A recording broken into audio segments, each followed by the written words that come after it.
매주 월요일 코너입니다. 종교 넘어 아하. 종교의 우를 넘어 이웃 종교와 화합하고 협력하는 분들을 초대해서 이야기 나눠보는 시간인데요. 어제는 천주교에서 개신교가 탄생한 그리스도교 개혁 505주년 되는 날이었습니다. 그리스도교는 2000년의 역사를 지내오면서 이렇듯 개혁도 되고 예수님의 가르침을 더 잘 따르기 위한 노력도 해오고 있는데요. 그렇다면 예수님의 초기 가르침, 그리스도교의 초기 모습은 어땠을까요? 최근 천주교 평신도인 김근수 해방신학연구소장이 그리스도교의 시작을 알리는 바울에 대한 책을 써냈는데요. 오늘은 이에 대한 이야기 나눠보겠습니다. 해방신학연구소 김근수 소장님을 만나보겠습니다. 소장님 안녕하세요. 예, 안녕하세요. 오랜만에 뵙겠습니다. 예, 반갑습니다. 자, 오랜만에 저희 동동에 출연해 주셨는데요. 그 본격적인 이야기에 앞서서 지난 주말 이태원에서 안타까운 참사가 발생했습니다. 어찌 보면 이 할로윈이라는 것이 서양 문화이기도 하고 또 그리스도교와 연관이 또 조금 있기도 하잖아요. 제 신학자로서 이 참사에 대해서 어떻게 좀 보시고 어떤 걸 좀 느끼셨습니까? 예, 할로윈의 기원이 카톨릭에 있지만 그 기원하고 이번 사고는 전혀 관계가 없고 이번 사고는 예방할 수 있는데 예방하지 못한 사고이고요.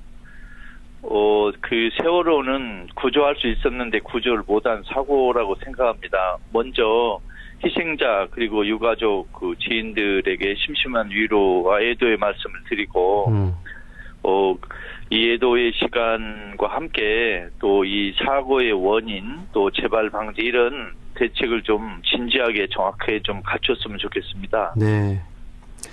이 할로윈에 대한 여러 가지 또 이야기가 나오고 있습니다만 지금 그것보다는 애도가 중요하고 또 어떤 슬픔을 위로하는 게 또 중요할 것 같습니다. 자, 오늘 소장님과 함께 이 바울에 대한 이야기 나눠보려고 합니다. 자, 제가 앞서서 이 바울이란 인물이 그리스도교를 전파하기 시작했다고 했는데 맞습니까? 그 바울은 이제 그리스도교를 창시한 분은 아니고 예수죠. 바울은 이제 그리스도교 특히 예수를 그 그리스어를 쓰는 지역에 전파하는데 아주 공을 많이 세운 분이에요. 그러니까 이제 예수가 예수운동을 창시했고 그 예수운동을 이스라엘 밖으로 전파하는데 많은 공을 세운 분 중에 한 분이 이 바울이라는 분입니다. 네. 그래서 우리가 바울에 관심을 갖는 것은 결국은 예수가 누구인가 알기 위해서인 거죠. 예. 네. 이 그리스도교가 시작된 것이 예수님의 가르침을 제자들이 전하면서 시작된 거잖아요. 그렇죠. 예수는 사실 유다교 안에 개혁운동을 시작한 분이고 그 예수운동을 따르는 사람들이 유다교와 분열되고 따로 이제 살림을 차리고 이스라엘 밖으로 전파하는 건 이제 예수 제자들의 일이거든요. 네. 그 예수 제자들 중에 바울은 지식인이고 글을 쓸 줄 아는 거의 유일한 사람이었어요. 그래서 이제 예수 운동이 부닥친 문제에 답을 하는 거의 유일한 대변인이었어요. 예. 예. 예. 그래서 그 역할을 한 거죠. 예. 그러니까 예수님의 많은 제자들이 그 예수님의 가르침을 전하기 시작했는데 그 중에서도 핵심적인 역할을 했다고 보면 되겠군요. 그렇죠. 왜냐하면 예수가 왜 죽었는가를 예수 본인은 설명할 수 없었잖아요. 본인 돌아가셨으니까. 네. 그러니까 이제 그 유다인 아닌 사람들에게는 예수 죽음이 왜 무의미하지 않은가, 실패나 절망이 아닌가를 설명해야 되겠고, 그 유다인들에게는 왜 예수가 십자가에서 죽었는가, 그걸 설명해야 되는 책임이 우리 바울에게 있었어요. 네. 왜냐하면 유다인들이 볼 때 십자가에 죽은 사람은 하나님에게 벌받은 사람이라고 배웠거든요. 네. 유다인들이. 그런데 예수는 이게 하나님에게 벌을 받거나 나쁜 짓을 한 일이 없기 때문에 사람들이 예수가 왜 십자가에 죽었는가 이해를 못했어요. 그 당시에는 십자가에 죽으면 정치범으로 죽었거든요. 네. 그러니까 정치범이나 로마 사람 아닌 노예들만 큰 죄를 지었을 때 십자가로 그 처형을 했는데 예수가 십자가 처형을 받으니까 대체 예수가 뭔 잘못을 했느냐. 분명히 하나님에게 벌받은 것 같다 하고 생각하는 유다인들에게 이제 바울이 설명을 해야 됐어요. 네. 그 책임이 하나가 있었고 또 이제 이스라엘 밖에 그리스어를 쓰는 로마 제국의 넓은 지역에는 예수 죽음이 실패가 아니라는 걸 설명해야 되는 또 그 과제가 있었어요. 이걸 바울이란 분이 거의 혼자 해명한 거예요. 편지로. 아, 그렇군요. 왜냐하면 예수의 다른 제자들은 글을 잘 몰랐어요. 네. 예.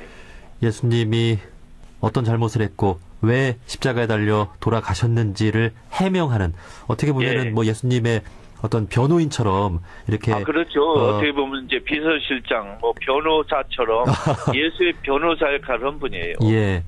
그러면 이제 그리스도교의 시작은 바울로부터 시작됐다고 해도 과언이 아니겠군요. 근데 그 말은 약간 좀 이렇게 여러 가지로 오해가 있을 수 있어서, 이게 그 그리스도교의 창시는 예수라고 보이고, 그 예수를 전파하는데 아주 공을 세운 사람 중에 한 분은 바울이다, 이렇게 하는 게 좋겠어요. 예, 예. 제 물음도 사실 그런 의미였습니다. 예. 예, 예. 자, 그리고 바울이 그 성경의 일부도 쓰지 않았습니까?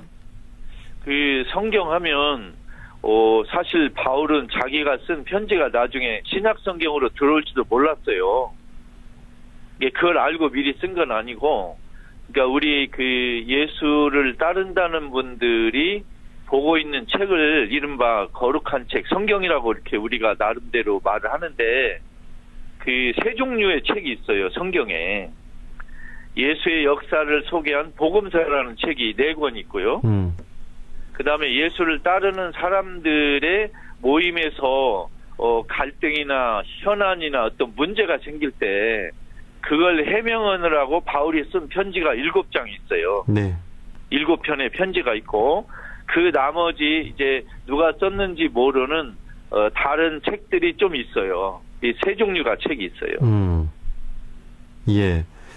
자, 그 중에서 예수님의 비서실장이자 또 변호인으로서 예수님의 가르침을 전하고 또 쓴 것은 바울이었다라는 예, 말씀. 거의 유일하게 바울이었어요. 다른 예. 사람은 글자도 몰랐고 설명할 만한 지식이 없어서 거의 못하고 바울이 거의 혼자 떠맡은 거예요. 그렇군요. 그러면 예수님이 어떤 분이다라고 전한, 이 바울이 전한 예수님의 핵심 가르침은 무엇입니까? 그런데 이제 문제가 여기서 나오는데요. 바울은 예수를 한 번도 본 사람이 아니에요. 아, 못 만났어요? 전혀 만난 일이 없어요. 그러니까 예수를 직접 만난 사람은 예수의 12제자, 또 예수를 따르다니 여성 제자, 이런 분들이 있었거든요. 예. 근데 그런 분들에게 바울은 전해 들었어요. 아, 직접적인 제자는 아니었군요. 아니요, 전혀 만난 일이 없어요. 예. 아, 그 당시대 인물이지만 같은 시대 인물인데 만난 적이 한 번도 없어요. 만일 만났다면 바울이 자랑했겠죠. 근데 전혀 만난 일이 없어요. 예. 그러면 이게 예수가 죽은 뒤 한 3년 뒤에쯤에 바울이 어떤 사건을 통해서 예수를 따르는 사람으로 변해버렸어요.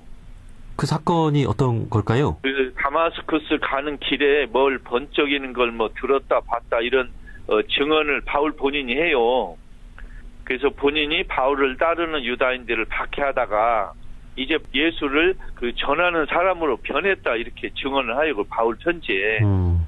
그런데 그 뒤에 이제 바울이 안티오키아라는 이스라엘 밖에 그 유다인이 많이 사는 도시에서 예수 따르는 사람들이 모이는 그 공동체에 들어가 가지고 거기서 비로소 예수가 누구인가를 교육을 받아요. 네. 그런 교육을 받고 예수를 전하러 다니면서 예수에 대한 생각이 깊어지죠. 그래서 이제 그게 33년부터 바울이 그런 활동을 하는데 처음 편지를 쓴 게 50년이에요. 네. 한 17년 동안은 예수에 관한 생각도 하고 예수에 관한 소식도 듣기도 하고 그걸 여러 사람하고 토론도 하고 고민도 했겠죠. 그래서 50년부터 63년까지 약 12년 정도의 7통의 편지를 써요. 네. 그래서 그 편지가 지금 우리 그리스도교회에 많은 영향을 미치고 거의 세계 문학의 한 편이 될 정도로 중요한 역할을 한다고 보는 거죠. 네. 그 바울이 예수님을 직접 만난 그 직접적인 제자는 아니었지만 그 예수님의 제자들을 통해 전해 들은 그 내용에 감동을 받고 예수님의 어떤 가르침을 전하는 그런 핵심적인 그 전도자가 된 건데, 그러면 성경을 보면 이 바울이 전한 그 예수님의 가르침이 무엇인지 알 수 있겠군요. 예, 예를 들면 예수는 정말 죽었고 죽은 지 사흘 만에 하나님에 의해서 부활이 됐고 그 예수를 믿으면 우리가 구원을 받는다. 그런 것이 바울이 전해준 중요한 내용의 거의 전부예요. 예. 그런데 바울은 예수를 만난 적이 없잖아요. 그러니까 예수를 직접 만난 제자들에게 많이 외면당했어요. 따돌림 당하고. 왜요? 그러니까 우리는 예수를 보고 말도 주고받고 하고 밥도 같이 먹었는데 바울 너는 족보가 뭐냐? 너 예수 한 번도 안 봤지 않느냐? 그래서 이렇게 사실은 예수 운동에서 바울이 좀 따돌림 당했습니다. 예, 그 족보 논쟁에서 밀려가지고. 예. 그런데 이제 예수 직접 제자들 글을 읽는 사람이 없었고 글을 쓸 수 있는 사람이 없어가지고 대변인은 바울이 하고 그러나 바울이 예수를 못 보고 하니까 그 입제가 참 난감했어요. 그러게요. 예, 이해가 되시죠? 네. 바울이 그 입장이 예수를 변호는 했지만 별로 존중을 못 받은. 그렇지만 그래서 예수를 따르는 제자들 사이에서도 어떻게 보면 좀 그 독불장군처럼 혼자 사실은 거의 활동을 했어요. 네. 그렇지만 후대의 사람들은 예수님의 다른 제자들보다도 이 바울이 쓴 그 편지의 내용을 이 성경의 핵심으로 담아냈다라는 점에서 바울의 영향력은 예수님의 직접적인 제자들만큼이나 컸다고 볼 수 있는 거죠. 예, 그 당시에는 제자들이 이제 살아있을 때는 여러 그 선교를 했겠는데 죽어버리면 이제 아무것도 없잖아요. 이게 결국은 책을 남긴 사람이 이기는 거예요. 아하, 그렇군요. 예수 제자들은 아무도 글을 못 남겼고 바울만 편지 7개 남겼으니까 바울 편지만 연구할 거 아니에요. 아하. 예. 그러니까 거의 그냥 동무대가 된 거죠. 바울 동무대. 예. 역시 이 기록, 이 책은 영원하군요. 아, 그러면요. 네. 책을 쓴 사람이 안 쓴 사람이 이기는 거예요. 종교에서.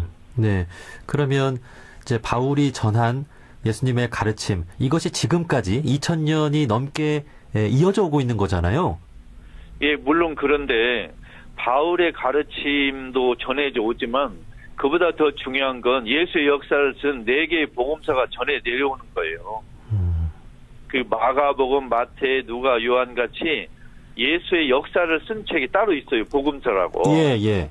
예, 그것이 더 중요해요. 바울 편지보다. 아, 그렇죠. 그러니까 이제 복음서는 예수의 역사, 말씀, 행동을 이제 소개한 책이고 바울 편지는 이제 예수를 따르는 사람 공동체에서 생긴 어떤 이론적인 또 실천적인 문제에 대해서 바울이 자기 의견을 말한 거예요. 그러니까 좀 성격이 다르죠. 예. 그러면 바울이 왜 이렇게 지금까지 유명하고 특히 개신교에서 큰 영향을 발휘하느냐? 루터 때문에 그래요. 루터가 왜요? 그러니까 루터는 바울이 쓴 7편지 중에 하나인 로마서에서 그 믿음으로 구원받는다라는 규절을 루터가 새롭게 강조해가지고 카톨릭에서 튀어나왔거든요. 아. 그리고 이제 그 개신교에서는 마치 죄송하지만 예수보다는 바울이 더 실세인 것처럼 더 중요한 인물인 것처럼 오랫동안 이 얘기를 했어요. 근데 지금은 좀 달라졌지만 그것이 한 400년 이상 되니까 특히 서양 그리스도교 개신교 영향을 받은 사람과 지역에서는 예수보다는 바울을 더 연구한 이런 현상까지 일어나기 시작했었어요. 이거 참 아이러니하네요. 네, 근데 지금은 이제 예수 역사를 연구한 책이 많이 나오고 개신교도 이제 바울보다는 예수가 더 중요하다는 걸 알고 인정하게 되어서 지금은 좀 이제 균형 있게 좀 생각을 하고 있어요. 옛날에는 안 그랬어요. 네. 바울이 마치 실세고 예수는 그냥 허수아비처럼 이렇게 오해한 사람도 있었어요. 네. 이제 비서실장이자 변호인은 어디까지나 비서일 뿐인 거지요. 예. 그러죠. 예. 예, 핵심은 예수님입니다. 자, 천주교와 개신교에서 바울에 대한 입장도 이렇게 조금 강조점이 달랐다고 하는 부분까지 말씀을 해 주셨습니다. 자, 그리스도교의 역사가 2000년이 넘었습니다. 이제 바울이 쓴 그 편지가 또 2000년이 넘게 이어져 오고 있는 건데요. 그러면 오늘날 이 천주교 개신교의 모습을 그리스도교의 초기 모습과 비교했을 때는 어떻습니까? 이 그리스도교 초기라고 하면 그 요한복음이 쓰여진 서기 100년경까지를 말하고 싶어요. 예수가 죽은 서기 30년, 서기라는 말 저는 공통연으로 바꿀게요. 왜냐하면 우리가 쓰는 달력을 그리스도교 기준으로 하면 안 되잖아요. 네, 네. 그래서 지금 공통연이라고 써요. 예를 들면 뭐 불교에서는 뭐 불기 몇 년, 또 어느 종교에서는 단기 몇 년 이렇게 하잖아요. 네. 근데 지금 지구에 있는 모든 민족이 공통으로 쓰는 달력을 공통년 이렇게 쓰니까 이게 옛날에 예를 들면 서기 30년을 지금은 공통년 30년이라고 그래요. 아, 그래요? 서력기원 예, 이 서기를 안 쓰고? 그래서 서기란 말은 이제 교회 성당에서는 삼가야 될 언어예요. 왜냐하면 다른 종교나 문화를 좀 이렇게 불편하게 하는 단어니까요. 아, 우리가 그 일반 저희 신학자들은 먼저 우리가 공통년이라는 단어를 쓰자고 했어요. 그 일반 우리 사회에서도 그리스도교가 인류의 기준이 아니니까. 예, 그렇습니다. 그 일반 사회에서도 아직 서기를 많이 쓰는 것 같은데 공통년으로 바꿔 나가야 되겠군요. 공통년이라고 합니다. 예. 공통년 30년부터 100년까지 약 70년이 이른바 그리스도교 초기라고 보이는데 그 초기에 하고 100년 이후에 지금하고 좀 다른 게 아주 많아요. 그러니까 예수가 죽고 부활했다는 소식이 들리고 요한복음이 나오는 때까지 약 70년 동안은 목사 신부가 없었어요. 그렇죠. 예, 없었어요. 그리고 이제 100년 이후에 목사 신부가 나타나고 목사는 이제 우리 루터의 그 종교개혁 16세기 이후로 이제 나타났으니까. 네. 이게 그 초대 그리스도교하고 후대 그리스도 가장 큰 차이가 종교인이 있냐 없냐 그거예요. 자. 그 차이가 많고 또 하나는 그 당시에는 교회나 성당 건물을 안 지었어요. 사람들이 집에 모이거나 뭐 나무 밑에 모이거나 이렇게 어디 공터에 모이거나 해서 예수의 행동과 말씀을 이야기도 하고 나누고 서로 이루고 살았거든요. 그렇죠. 근데 이제 종교인 그룹이 나타나고 종교 건물이 생기고 이게 체계화 조직화 되면서부터 예수의 원래 메시지와 거리가 좀 멀어지기 시작했어요. 안타까운 일이에요. 네. 그러니까, 지금도 마찬가지고. 예. 그러니까 교회라는 것이 건물이 아니라 사실 사람들이 모이는 곳이고 어떤 공동체를 이루는 말이었던 것이죠. 예, 그렇죠. 예. 자, 이제 그 소장님은 신학자시잖아요. 예. 그리스도교의 역사 또 예수님의 가르침을 이제 연구하고 또 공부하시는 신학자로서 2000년이 넘게 이어져 오고 있는 그리스도교의 역사에서 또 이번에 바울 전기를 쓰셨습니다. 이 바울 전기를 좀 쓰시면서 좀 우리 청취자분들 특히 뭐 천주교 개신교인들에게 좀 하고 싶은 말씀 있으실까요? 예. 그 바울에 대한 그 환상적인 이미지가 많이 돌아다녀요. 여러 개가 있는데 그 중에 몇 가지 말씀드리면 첫째, 예수보다 바울이 더 중요하다 이런 오해가 있어요. 이건 이제 개신교 카톨릭에서는 많이 사라졌는데 아직도 근본주의자들 이른바 꼴통들은 이 생각을 아직도 해요. 비서실장인데 예. 또 하나는 바울이 예수를 배신했다. 이런 주장을 하는 사람들이 아직도 좀 있어요. 저도 들어본 것 같습니다. 예를 들면 바울은 예수의 메시지를 왜곡하고 축소하고 편집해가지고 예수와 다른 이야기를 하고 다녔다. 그렇게 오해하는 분이 있는데 예. 그렇지는 않아요. 그러니까 바울이 예수를 왜곡한 건 아니고 예수를 잘 몰랐어요. 잘 몰랐으면 왜곡될 수도 있겠네요. 아니, 그러니까 자기가 아는 건 가르치고 모르는 건 못 가르쳤다는 거예요. 근데 바울이 모르는 걸 못 가르쳤다는 거 왜곡이라고 하면 안 되고, 바울은 본인이 아는 건 충실히 가르쳤어. 본인이 모르는 건 입을 닫았어요. 이게 왜곡했다기보다는 바울은 예수를 온전히 알지는 못했으니까 바울의 전달하는 그 내용은 가치가 있고, 그러나 바울이 손대지 못하고 말하지 못한 한계는 있으니까 네. 그 두 가지를 똑같이 보자 이렇게 하는 게 옳은 것 같아요. 그렇죠. 근데 예를 들면 바울이 예수를 배신했다 또는 바울이 예수보다 더 중요하다 하면 두 가지 다 극단적인 학문적으로 어울리지 않는 이야기 같아요. 그걸 말하고 싶었어요. 예. 그러니까 예수님의 가르침을 온전히 이해하기는 참 어려울 수 있으니까 뭐 바울의 이야기든 또 다른 여러 제자들의 이야기든 두루두루 이렇게 좀 중요하게 또 공부하는 게 중요하겠네요. 그러니까 바울 전기를 보시면 바울이 가치가 있는 거 여기까지구나. 바울이 몰랐던 건 이거구나. 역시 우리는 예수의 역사인 복음서로 돌아가야겠구나. 복음서가 바울 편지보다 몇백 배 중요하구나. 이걸 알려주고 싶은 책이 바울 전기예요. 아, 예. 예.